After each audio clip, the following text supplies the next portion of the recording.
அச்சரப்பாக்கத்தில் புதிய புரட்சிக் கழகம் என்ற புதிய கட்சி தொடக்கம். செங்கல்பட்டு மாவட்டம் அச்சரப்பாக்கம் பேரூராட்சிக்கு உட்பட்ட மலைநகர் பகுதியில் உள்ள தாத்தா ரெட்டைமலை சீனிவாசனின் மணிமண்டபத்தில் ஓ.இ. சங்கர் புதிய புரட்சிக் கழகம் என்ற கட்சியை தொடங்கினார். புதிய கட்சி தொடங்கிய கட்சியின் நிறுவன தலைவர் ஓ.இ. சங்கருக்கு விடுதலை சிறுத்தைகள் கட்சியின் மண்டல செயலாளர் சு.க. ஆதவன், மாவட்ட செயலாளர் தமிழேனி ஆகியோர் வாழ்த்து தெரிவித்தனர்.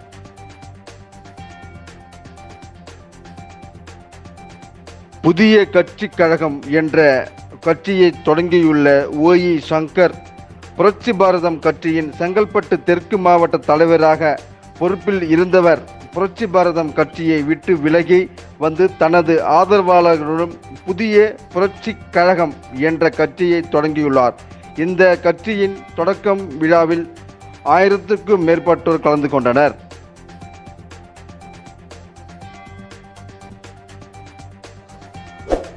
இதுபோல் அனைத்து செய்திகளையும் காண மனித உறுதி ETV சேனலை தவறாமல் பார்க்கவும்.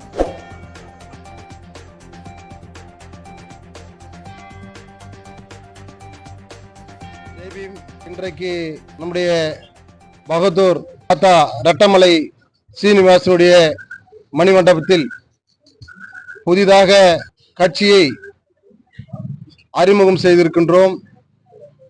குறிப்பாக இந்த இடத்தில் எதற்காக தொடங்கணும் என்று சொன்னால், இந்த செங்கல்பட்டு மாவட்டத்தில் மிக பெரும் அறிவாளியாகவும் இந்த மக்களின் விடுதலைக்காக புரட்சியாளர் அம்பேத்கருடன் சட்டமசை மாநாட்டில் இந்த மக்களுக்காக பூனா ஒப்பந்தத்துக்காக இந்த மக்களின் விடுதலைக்காக போராடியவர் நம்முடைய தாத்தா ரெட்டமலை சீனிவாசன் அவர்கள்.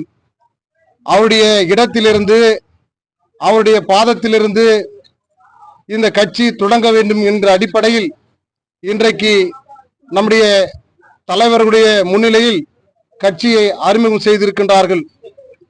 இந்த கட்சியின் பெயர் புதிய புரட்சி கழகம். புதிய புரட்சி கழகத்தை இன்றைக்கு நாங்கள் எதற்காக தொடங்கி இருக்கின்றோம் என்று சொன்னால், மறைந்த மாவீரன் பூவை மூர்த்தியார் அவர்கள் எங்களை எல்லாம் வளர்த்து ஆளாக்கி எங்களை இந்த அளவுக்கு அரசியல் என்கின்ற பாதையில் கொண்டு வருகின்ற போது நாம் யாருக்கும் அடிமை இல்லை, நமக்கும் யாரும் அடிமையாக இருக்கக்கூடாது என்கின்ற அடிப்படையில் கட்சியை துவங்கினார்கள்.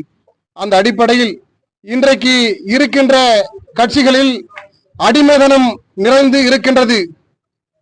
சொந்த பந்த உறவுகளுக்குத்தான் அங்கே வேலை இருக்கின்றது. அதையெல்லாம் கடந்து இந்த கட்சியானது அனைத்து சகோதரர்களும் சகோதரனாக நினைத்து இந்த கட்சியில் அனைவரும் சமமாக இருந்து செயலாற்ற வேண்டும் என்கிற அடிப்படையில் புதிய புரட்சி கழகத்தை இன்று உருவாக்கி இருக்கின்றோம். இன்றைக்கு கட்சி பெயரை தாத்தா உன் பாதத்திலிருந்து எடுத்திருக்கின்றோம். இன்றைக்கு கட்சியின் கொடியை தாத்தா ரெட்டமலை சீனிவாசனுடைய பாதத்திலிருந்து எடுத்திருக்கின்றோம். இந்த கட்சி தமிழ்நாடு முழுக்க பரவ வேண்டும், இந்த மக்களுக்கான நீதியை கொடுக்கின்ற கட்சியாக இருக்க வேண்டும் என்று நினைத்து இந்த கட்சியை தொடங்கி இருக்கின்றோம். மூத்த தலைவர்கள்லாம் இருக்கின்றார்கள், பூவை மூர்த்தியாரன் பணியாற்றியவர்களாம் இருக்கின்றார்கள். இன்றைக்கு கூட முக்கிய நிர்வாகிகளாம் இங்கு வருகை தந்திருக்கின்றார்கள்.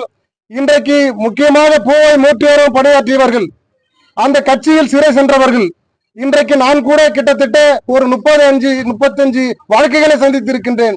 எதற்காக என்று சொன்னால், சமூக மக்களுக்காக, இந்த சமூக மக்கள் விடுதலைக்காக இந்த கட்சியிலிருந்து போராட்டங்களை கையில் எடுத்தேன். அதனால் பல வழக்குகளை சந்தித்தேன். இதே போல் அந்த கட்சியிலும் பல வழக்கை சந்தித்தவர் இருக்கின்றார்கள், சிறையை சென்றவர்களும் இருக்கின்றார்கள். அவர்களுக்கெல்லாம் உரிய மரியாதை அங்கு இல்லை என்கின்ற அடிப்படையில் தான் நான் வெளியேறினேன். புதிய புரட்சி கழகத்தை எதற்காக தொடங்கி இருக்கின்றேன் என்று சொன்னால், இருக்கின்ற சமூக அமைப்பில் இருக்கின்ற தலைவர்களுடன் இணைந்து கட்சியை கட்டமைக்க வேண்டும். அடிமட்டத்தில் வாழ்கின்ற சாதி அப்பாற்பட்ட சமுதாய மக்களை சந்திக்க வேண்டும். அவர்களுக்கும் கல்வி என்னால் என்று சொல்ல வேண்டும். அவர்களுக்கு இந்த கட்சியால் பல உதவிகளை செய்ய வேண்டும் என்ற அடிப்படையில் தான் இந்த கட்சியை நாம் தொடங்கி இருக்கின்றோம். ஆகையால் எந்த கட்சிக்கும் விரோதமாக செயல்பட வேண்டிய அவசியம் எங்களுக்கு இல்லை என்பதை நான் சொல்ல கடமைப்பட்டிருக்கின்றேன். அதே சமயத்தில் இன்றைக்கு விடுதலை சிறுத்தையின் சார்பாக வருகை தந்து வாழ்த்து தெரிவித்தார்கள். அவர்களுக்கும் என்னுடைய மனமார்ந்த வாழ்த்து தெரிவிக்க நான் கடமைப்பட்டிருக்கின்றேன். அது விடுதலை சிறுத்தையாக இருந்தாலும் சரி, புரட்சி பாரதமாக இருந்தாலும் சரி, இல்ல பகுஜன் சமாதி கட்சியாக இருந்தாலும் சரி, அது அதிமுக, திமுக, மற்ற கட்சிகளாக இருந்தாலும் சரி, நெல்லை விஷயத்திற்கு நாங்கள் பாடுபடுவோம் அவர் கூட என்று சொல்ல நான் கடமைப்பட்டிருக்கின்றேன்.